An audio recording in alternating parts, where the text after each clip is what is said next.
Great.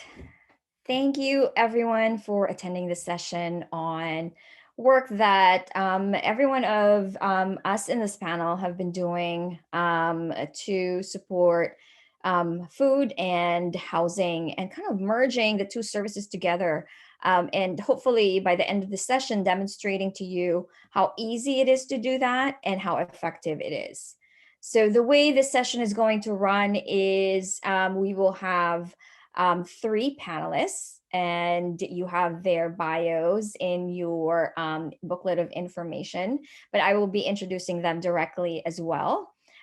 So I will start with a background on food recovery and what that is as a concept, and how what food recovery is, first of all, how it's different from food banking and all of kind of the more traditional means of food access that we are used to, and how it's uniquely positioned to work with a diverse set of partners in the nonprofit world that serve populations that are experiencing food insecurity, which is something that is, magnified in this pandemic. Following that backgrounder, I will turn over the mic to three amazing individuals and leaders. The first one will be Atif Bostic, who is the executive director of Uplift Solutions based out of the Philadelphia region. And Uplift has many fantastic programs. Food recovery and food rescue is just one of them. He will talk a little bit about Uplift's background and how their food rescue program works with housing, among other programs that also work with Philadelphia Housing. And then I will turn over the podium to two wonderful individuals that we work with in Pittsburgh, leaders in housing, Michelle Sandage with the Housing Authority of the City of Pittsburgh, and Lynn Wackenwith, who is the executive director of the Westmoreland County Housing Authority, to talk about specific initiatives and impact of providing food access aside from housing access. And then we will have a short closing, and we will open up the floor for a short Q&A.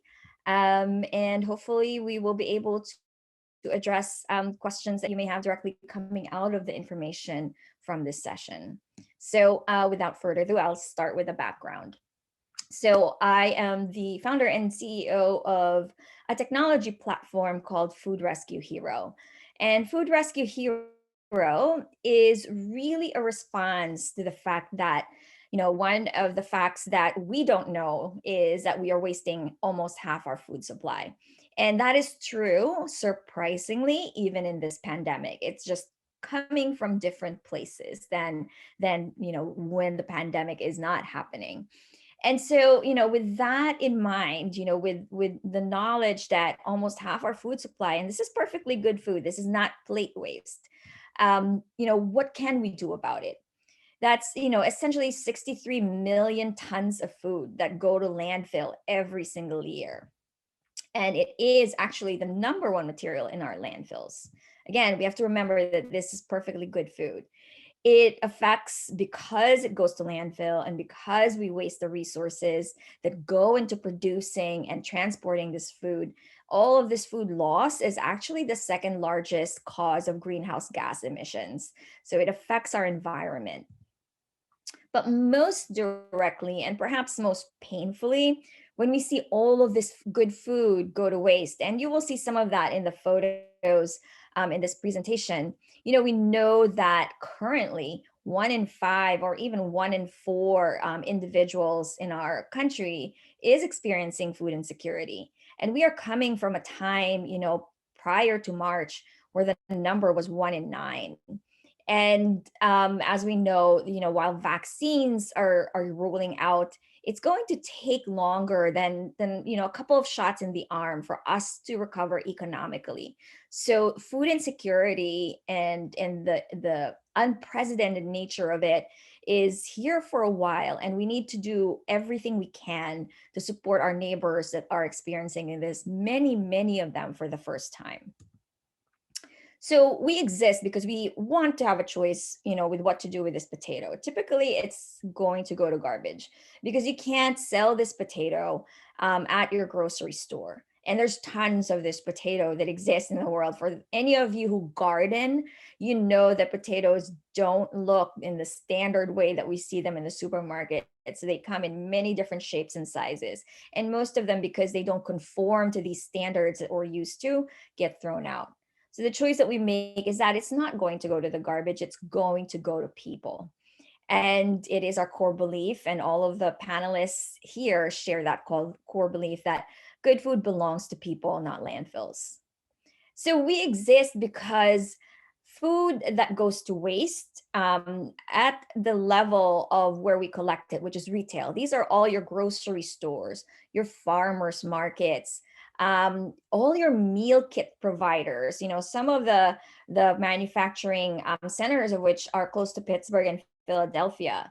They cannot be collected using traditional means like trucks, primarily because it's unpredictable how much surplus they will have at the end of the day.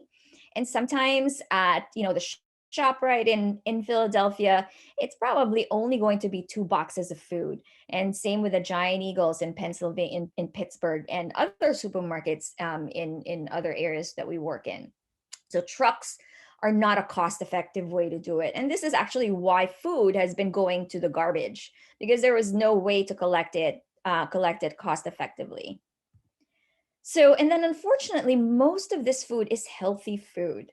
These are fruits and vegetables. These are fruits and vegetables that, it's the 3 apples that are left on the shelf at the end of the day. There's nothing wrong with them. They're just left there. It's the last of the 3 apples. And it could be, food that is mislabeled. We collected a whole, at Whole Foods, a whole pallet full of blueberries became available because it was labeled 6 ounces, but inside it was actually 8 ounces. And they can't sell that, even though the consumer is actually getting more. So that food cannot be sent back. And because it is fresh food, it typically doesn't survive a typical food banking process because it needs to be consumed right away. So, and we know that, in a typical food pantry, it's really hard for folks to get access to fresh and healthy food. Only about 15% of what's available at typical food pantries are fruits and vegetables. And we will see later how much of what these organizations recover are actually fresh food. So we cut that whole warehousing process and we said, if we could pick up from grocery stores directly and deliver to nonprofits and housing authorities, then we reach the consumers directly. And this is not new. We do this, all of us in this panel, and probably most of us who are listening here, have delivered food. I've worked with Grubhub or DoorDash or Postmates or any of those other apps that conveniently bring food to our homes, especially again in this pandemic where many of us can't leave our house. It gives us that convenience. So even before we needed this, we had this. So it does the same thing, this technology. It delivers directly to nonprofits that then distribute it to their clients, or actually deliver directly to housing authorities where residents can access it directly as well. So why is this important? Why can't we just tackle, especially this kind of hunger in this pandemic with, we've had food pantries forever, and those are still much needed. But with the need for isolation, quarantining, a lot of the vulnerable that cannot get out and should not be going out, we need to reach people. And the only way to reach people is the same way our food that's delivered to us, reaches us, is to have a mobile enough transportation network to be able to go to more places than trucks can. And so we have this network.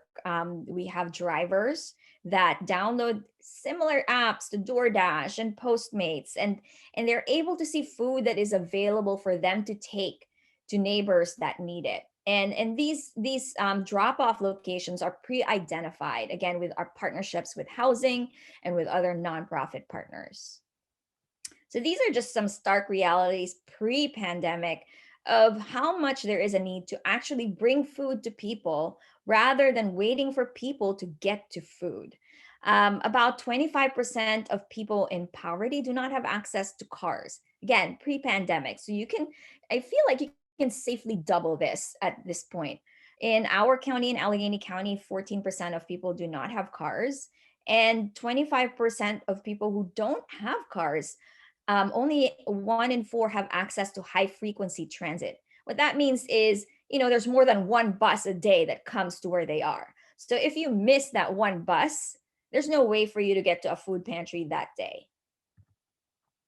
So if you go to our website, you'll see how much more people this network can reach in Allegheny County. 13,000 more people are within walking distance of food because of this. So they don't need cars anymore. They don't need buses anymore. They can be within a 15-minute walking distance of food access. One of the new buzzwords I've been hearing lately in urban planning is the 15-minute city, right? So this is a way to get to that. So solving hunger is more than just measuring the weight of food, which is how we traditionally measure, our impact on solving food insecurity. We talk about reach, we talk about community, and Atif, Michelle, and Lynn will talk a little bit more specifically about how they do that work, as great examples and success stories, and how this technology, which is simply an enabler, it is actually these organizations that make it happen, and how they can be models for many of us that are in this session. So we will start with Atif Bostic, who will talk about Philly Food Rescue and Uplift Solutions and their work with Philadelphia Housing Authority. And then we will move on to the Housing Authority of the City of Pittsburgh and the Westmoreland County Housing Authority. So I will stop sharing, and Atif, if you can give a little bit of background about yourself before you go into your deck, that would be appreciated. And I will give you control of the screen. Absolutely. Thank you, Leah. Excited to be here. Thank you for this opportunity. Really excited to share the work. My background really quickly, I'm currently the executive director of Uplift Solutions, an organization which I'll talk a little bit about in the presentation, that's designed to address the social determinants of health in underserved communities, but we'll talk about what that means. Before coming to Uplift, I was actually a banker. I worked for First Union, Wachovia, Wells Fargo, and Citizens Bank. And for most of you, you will probably recognize that 3 of those banks were all the same bank. I kind of sat in the same seat and the bank changed around me. And really what led me to this work was my affinity for the community and the community work that I was doing within the bank, whether it was sitting with nonprofit boards or just investing in the community through my position at the bank and building those community partnerships and those community relationships. So that's what really drove me to Uplift and the work that we do here. So if you don't mind, I'm gonna jump right in and and start sharing the presentation here. And in my work in leading into Uplift Solutions, or Philly Food Rescue, which you see here, is we're going to spend a lot of time talking about, particularly as it relates to how it connects to the Housing Authority. So when we look at our mission is delivering entrepreneurial solutions that support underserved communities for the joy of a healthy life. And what you'll see is the decisions that we make are really based and steeped in that mission, is really looking at, and I'll underscore, the entrepreneurial nature of the work that we do. And then our programs that are built out of this mission are Philly Food Rescue, Workforce Solutions, and Sustainable Food Solutions. And we'll talk a little bit about those, but more we'll talk about Philly Food Rescue as it's important to this conversation. So first, let's talk about our approach. And this really guides us to how we do our work. So we believe in identifying the root cause of an issue. We focus on supporting the whole individual, and then we provide the knowledge, the tools, the skills, the access, and support they need to move from a place of deficiency to a place of self-actualization. And you'll see how that plays out, particularly as it relates to how our programs work together. And so our process is really 4-step. The first step is triage. So we gain access to that individual, understand what the needs are, and we create some stabilization in the next phase. We help them to move to self-sufficiency and then ultimately into advancement.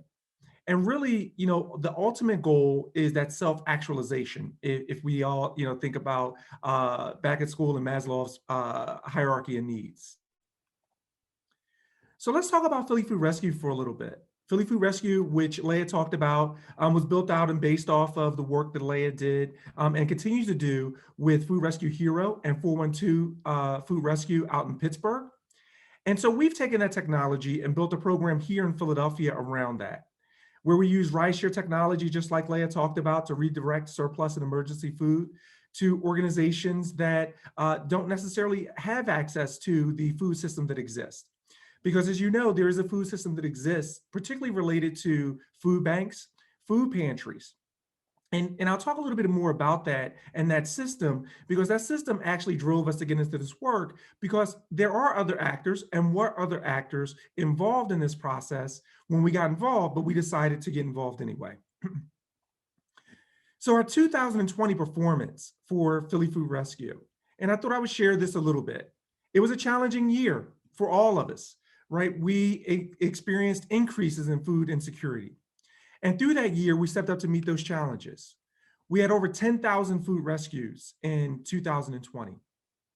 We rescued more than 1.9 million pounds of food, which basically created over 1.6 million meals in Philadelphia.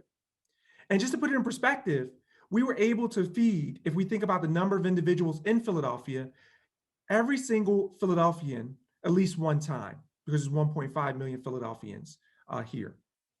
So that's significant, pretty significant for the work that we do. Our next program, Workforce Solutions, is now our program that moves people to more self-sufficiency.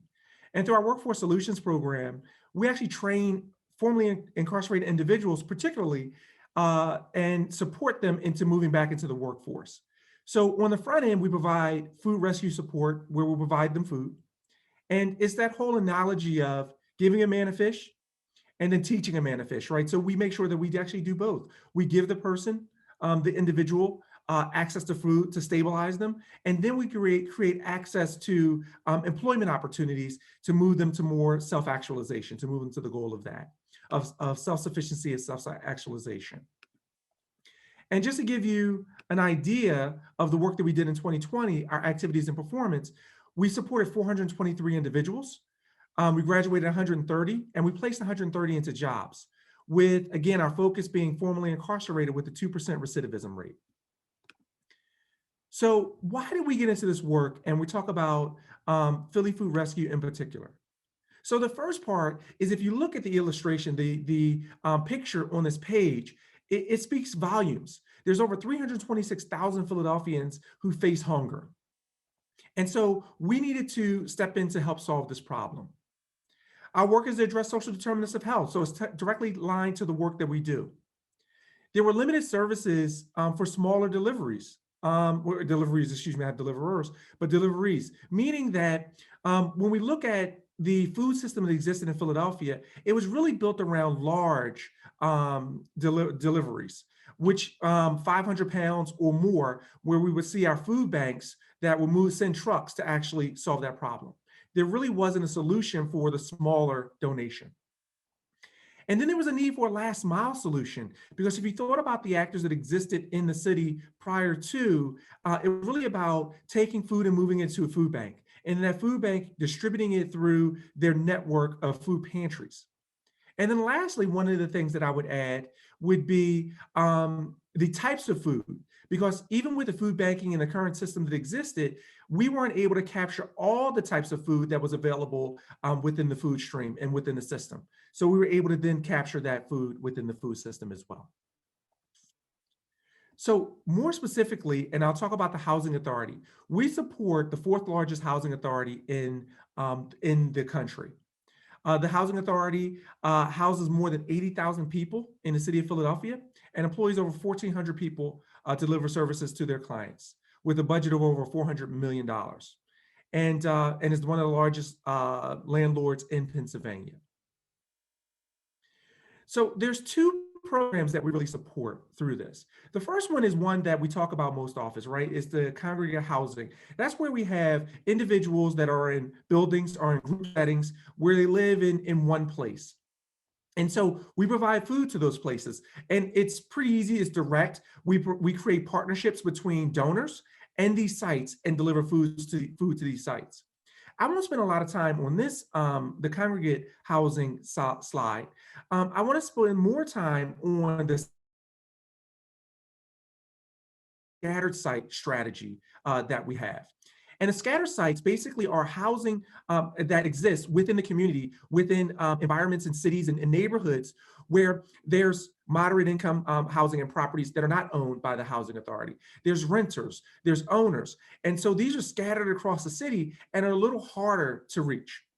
And so in our strategy with scattered sites, we actually partner with community organizations, community centers, churches, healthcare centers, and we partner with them to provide food directly to their locations where they sit within these scattered sites to provide food to the housing authority individuals that live within the housing authority system to be able to access that.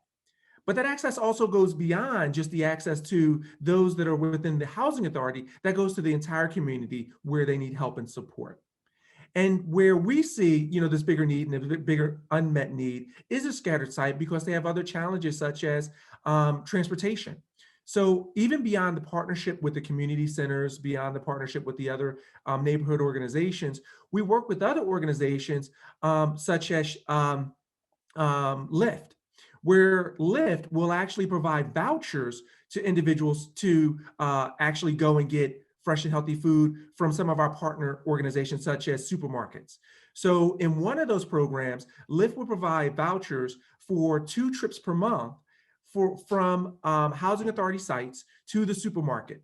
And so the resident doesn't have to pay anything for that transportation to and from the supermarket.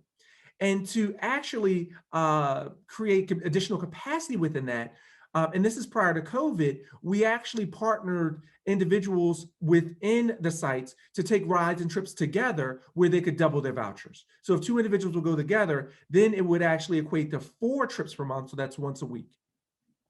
And so, we look at these entrepreneurial solutions to drive support for our partners, particularly the housing authority.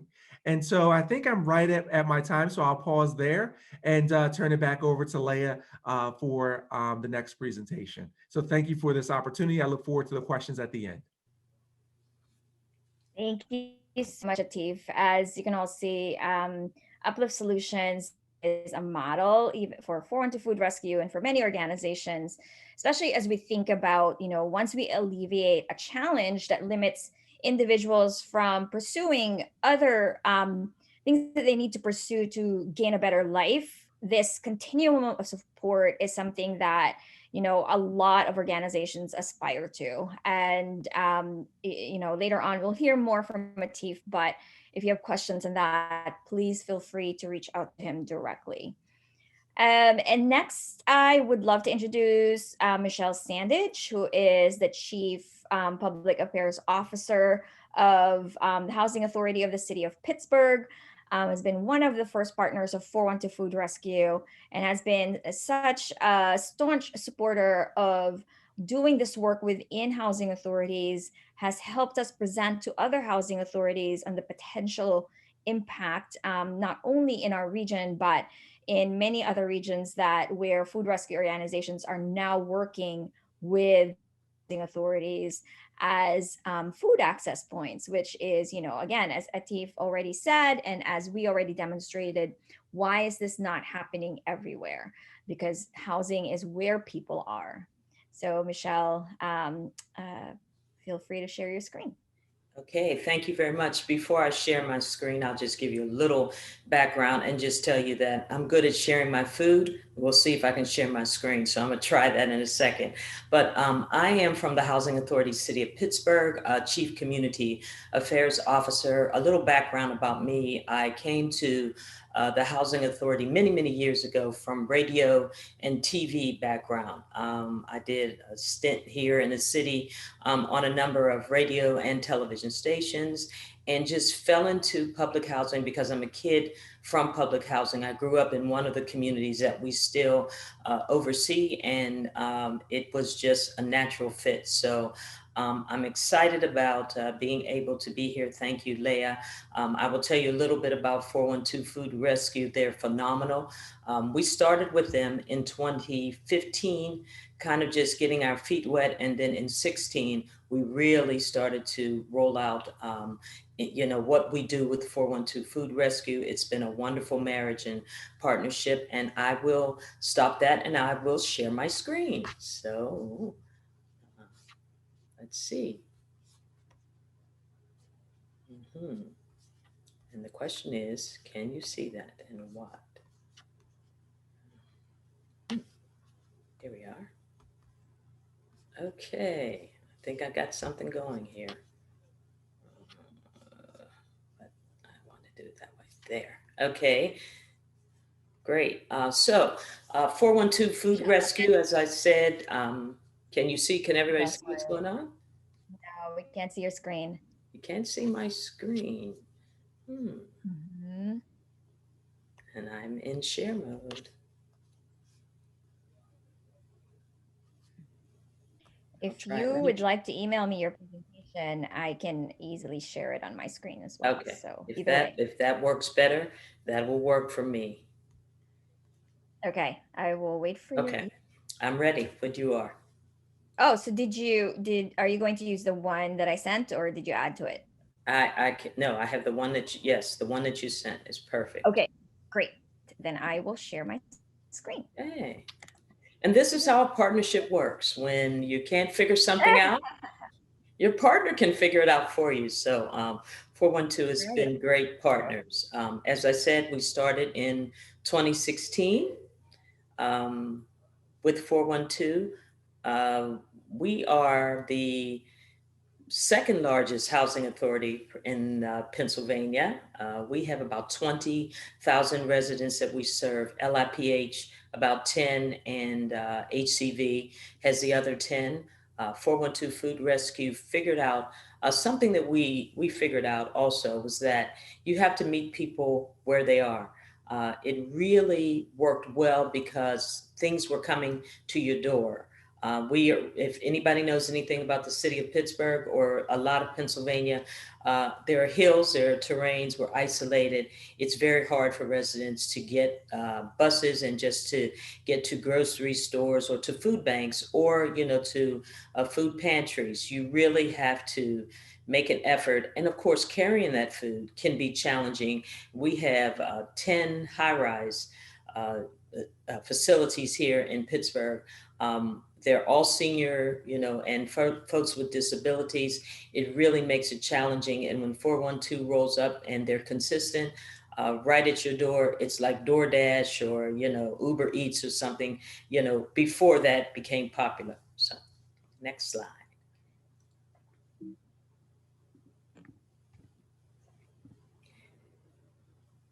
So our partnership, as I said, started in 2016. We rolled it out. We were a housing authority that had a internal food pantry and food drive that we would always do. It came out of our employee checks. We raised money. We had a number of calls just every month. We would have 10 to 15 calls as it related to food insecurity and people in need of food.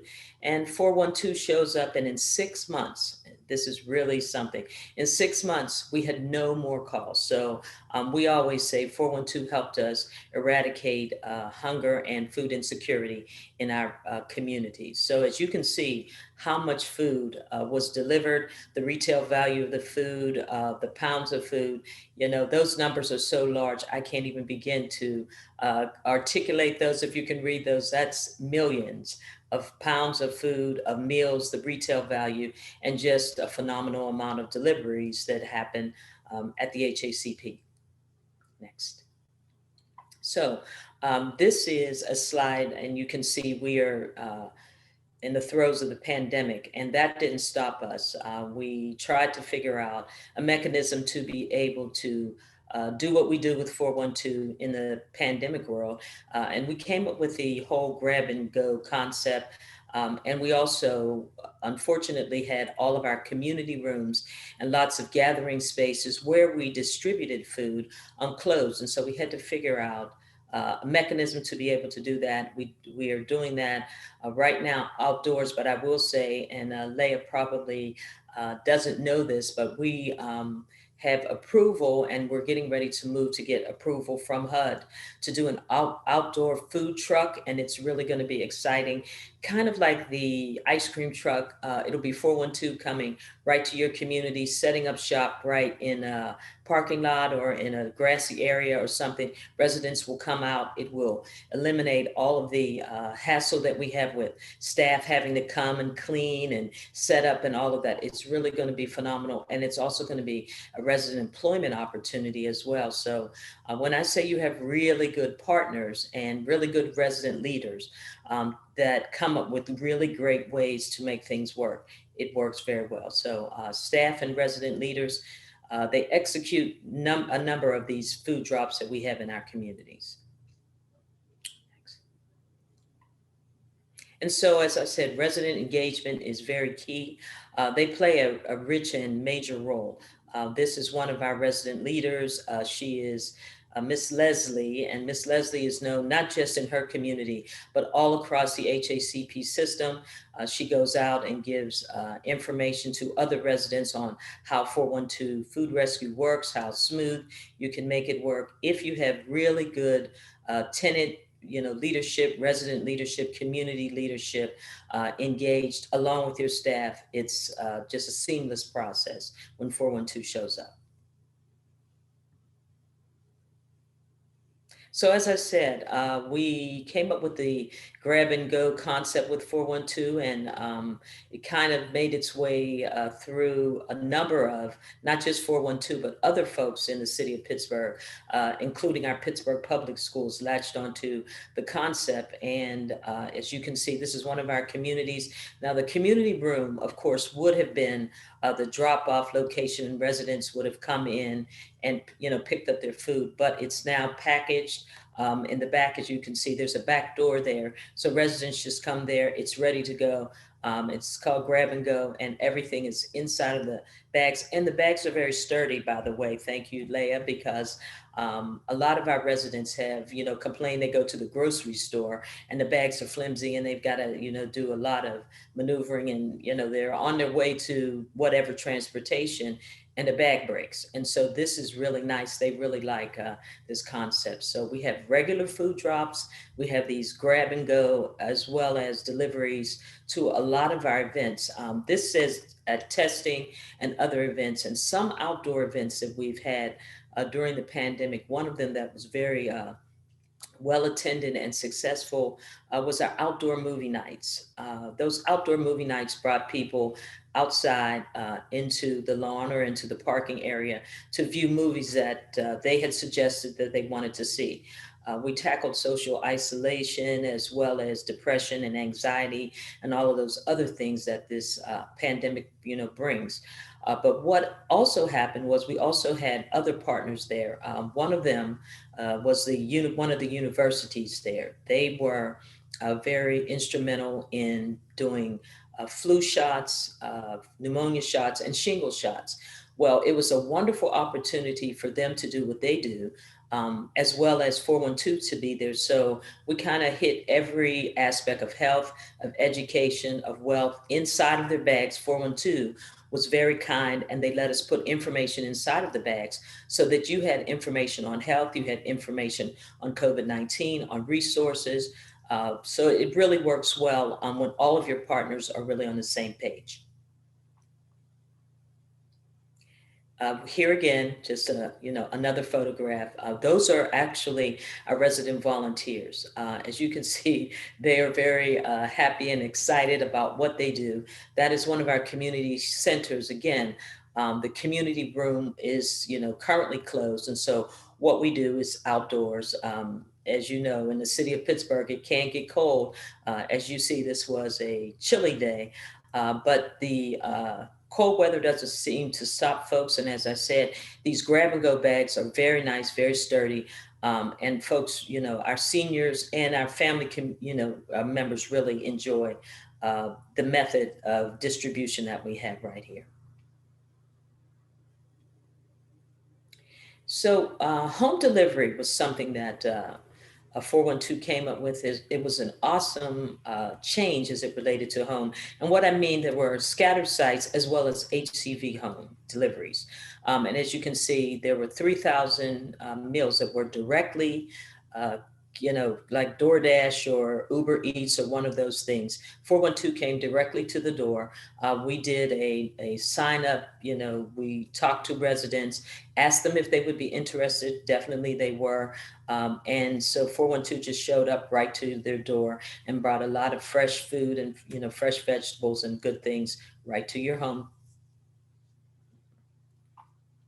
So, COVID-19 response, and here are the weekly deliveries. We started out very small, just wanted to see if it worked. Our phase 2 moved up to 52 doors, and then we don't have any numbers, but we're off the chain, as they say now, with deliveries as it relates to these scattered sites. We have about 500 or so scattered sites throughout the city. And then, of course, as I said, the other 10,000 residents that we have are in HCV. So we're moving to make sure that we can do door-to-door deliveries for those residents as well. And this chart just shows you the all-time donations. If you see what I said, we started in 2015, and here we are now, and it's just showing you how the donations and how the need has grown over the years. As I said earlier, we had a internal food, donation program.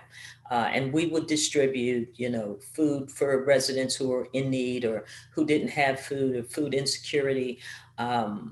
Every month. And then we did a story as it related to something totally unrelated at the HACP.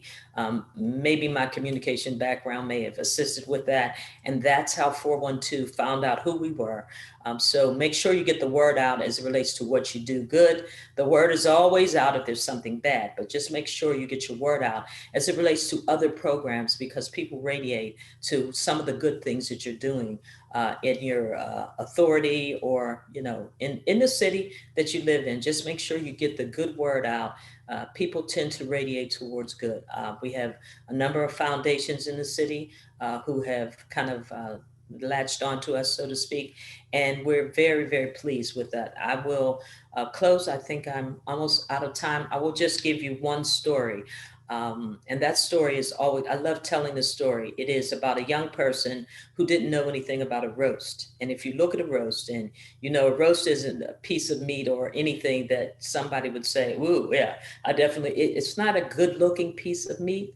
I'll just say that. And the young lady tells one of the seniors, I'm not going to touch that. That I'm scared of that. And so the senior explains to her, and she says, look, you guys are very smart. You got those smartphones. Utilize your phone. I'm going to give you a recipe. You take a picture and you tell me how it works. Well, about a week goes past. The young lady comes back. She sees the senior. She's got her phone. She's excited. She has made the roast, followed the recipe, told the senior that not only did she have food for that day, but she had food for a couple of days. She's no longer afraid of the roast. And the senior says to me later, see, these kids have these smartphones. Sometimes I don't think they're that smart. But she was very, very excited. The young lady was excited. She understood, how to do something that she had never done. And I can say the same thing. I used to be afraid of blueberries, but 412 has now helped me so that I love blueberries and I don't throw food away. So we've all learned something from 412. So thank you very much. Thank you for that, Michelle. So as you all can see, aside from just the sheer volume and being able to reach people who live in housing, the scattered sites are a special conundrum that both Philly and Pittsburgh, together have tackled. So if you have questions not only on high rises, but how to serve scattered sites, which are different, we would again be more than happy to do that. And so, Pittsburgh and Philly are, urban centers and, have their own particular challenges and ways of approach.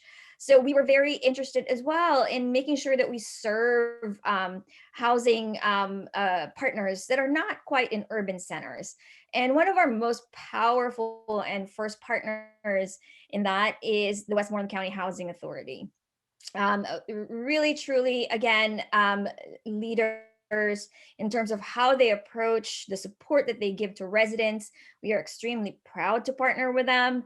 We look at our other neighboring counties, neighboring Allegheny County, and point to what Westmoreland County Housing is doing, so that they see the possibilities. So without further ado, I would love to introduce Lynn Wackenwith, who is the executive director at Wackenhith, and then she will give a little bit of background about herself and then talk about her work at WCHA overall, and then our work together in food.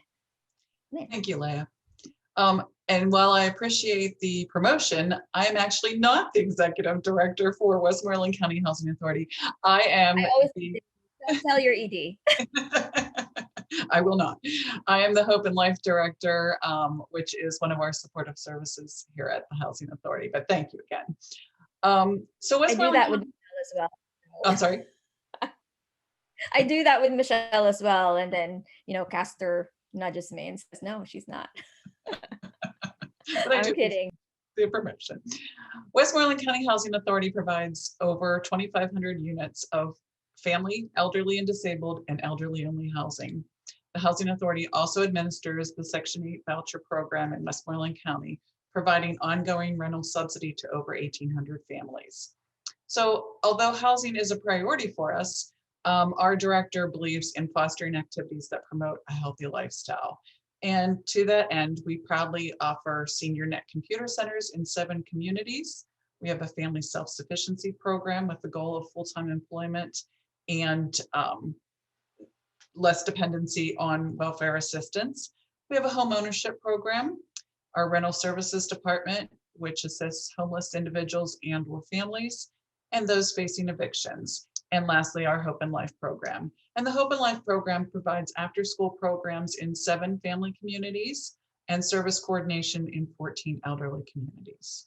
So I love what Michelle said about sharing her slide. I'm going to attempt to do so, so bear with me as I try to put these up myself.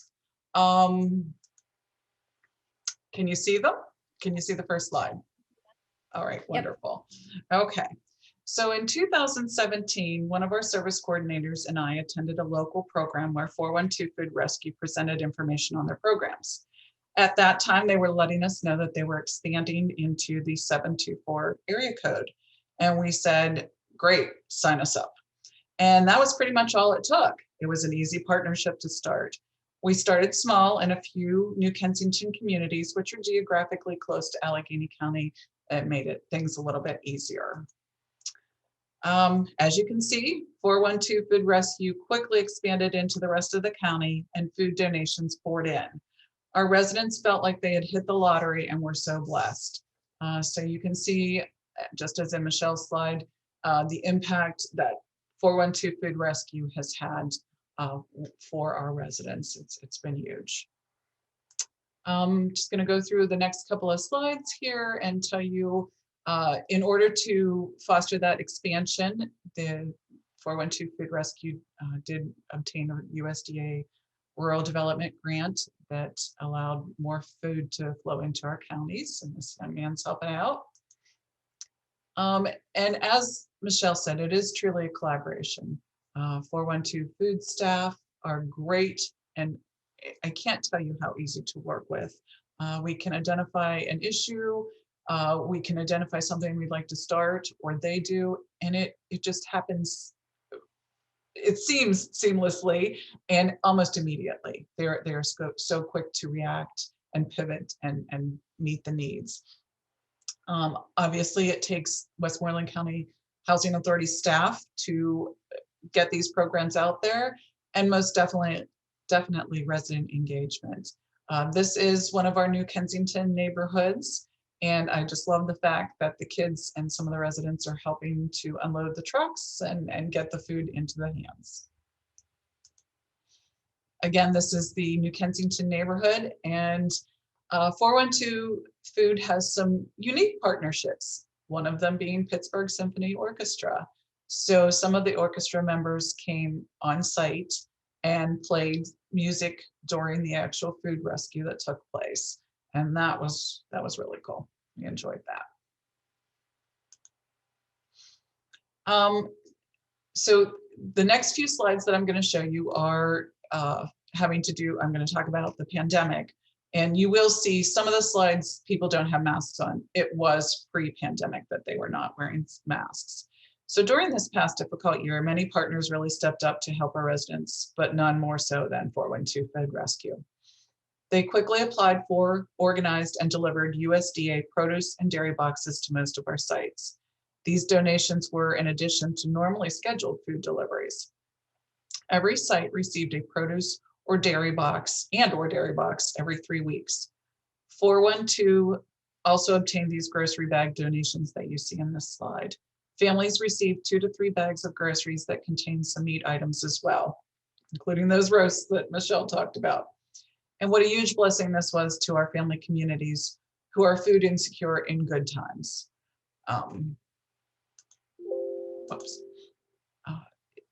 Then these are some slides that also show the all-time donations, starting with our inception in 2017 and moving forward. This slide is 2019. Later in 19, as you start to see these neighborhoods build, 412 Food Rescue expanded and actually obtained US Foods as one of its donor sites. 412 US Foods is located in the Greensburg area. So that allowed for more donations to the central areas of Westmoreland County. Another way that 412 Food Rescue supported residents in Westmoreland County housing during COVID was by partnering with a few local restaurants to provide delicious takeout meals to some of our high rises. So 412 Food Rescue provided the resources for the restaurants to make the meals, which consisted of chicken parmesan and other Italian dishes with a salad. And that was really great because our seniors don't typically make these large meals just for one person. The 412 Food Rescue volunteers delivered the prepared meals to our high rises, and what a treat it really was for our folks. And it was also impactful to the restaurants that were involved because it allowed them to keep staff members on during the shutdown. In closing, I would like to tell you about the impact of 412 Food Rescue. Of course, having access to needed food is the biggest impact, but there have also been some other surprising effects from it. Our property managers and service coordinators cannot handle processing the food rescues alone, especially when some of the rescued food is delivered after hours and on weekends. Therefore, we had to organize tenant groups in each location, which we consider our food heroes.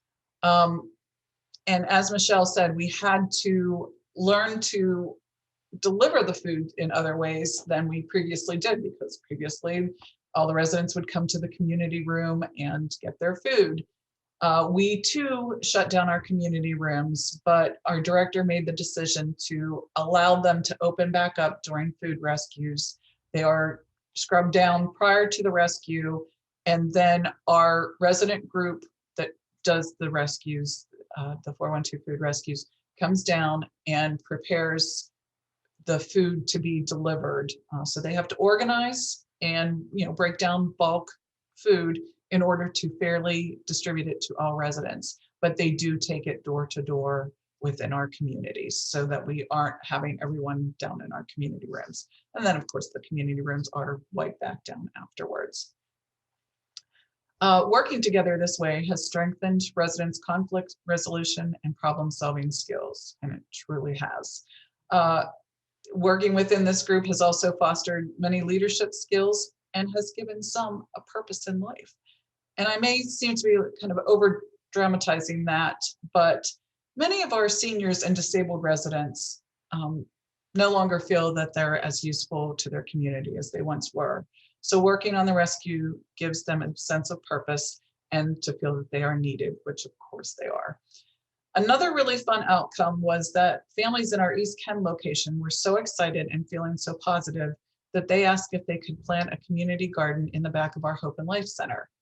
This location is used for the food rescue distribution, so they included any harvest from the garden in with the donated food, which was really amazing. One last side effect of 412 Food Rescue that both Westmoreland County housing staff and residents have reported is a new awareness of food waste. And I think we touched on that before. We all really try to cut down on the amount of food that we throw away and are more intentional about using our leftovers and planning to use all of the food that we have on hand.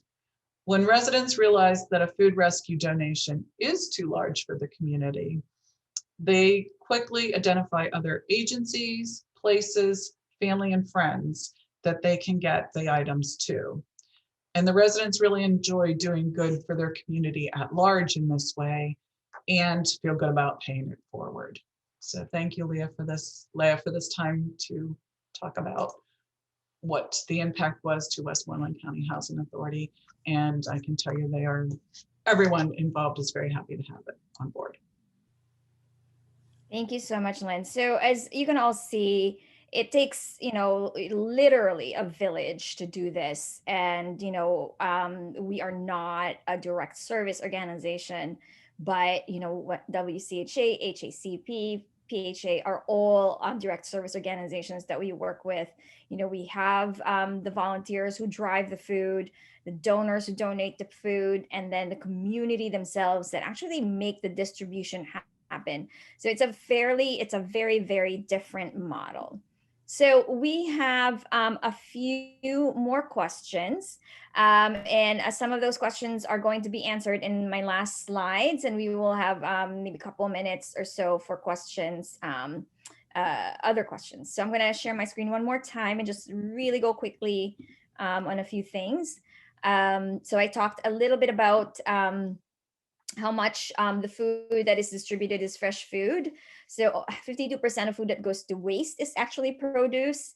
And we distribute through these partners 87% fresh food. Again, this is pre-pandemic, so please don't be jarred by the fact that no one is wearing masks. But this is, again, Miss Leslie and at a senior high-rise delivering a bag of fruits and vegetables to this resident, but also some flowers. All these grocery stores also have flowers that they don't sell at the end of the day. And these are just some nice little things that we don't think of that add to the quality of life of the people we are trying to serve. And then, we surveyed the residents of the Housing Authority of the City of Pittsburgh and the Allegheny County Housing Authority just to actually see, are these distributions actually working? So the University of Pittsburgh did an independent study. This is Walter. We love Walter. He's skeptical. And we use the same survey that the USDA uses to measure food insecurity nationally. And this report is available on our website. And if you email me, if you want a specific copy of this report, 90% of the residents that receive food report improvements in food security because of these distributions. So you can see clear alleviation of food insecurity in residents, which is what we're going for.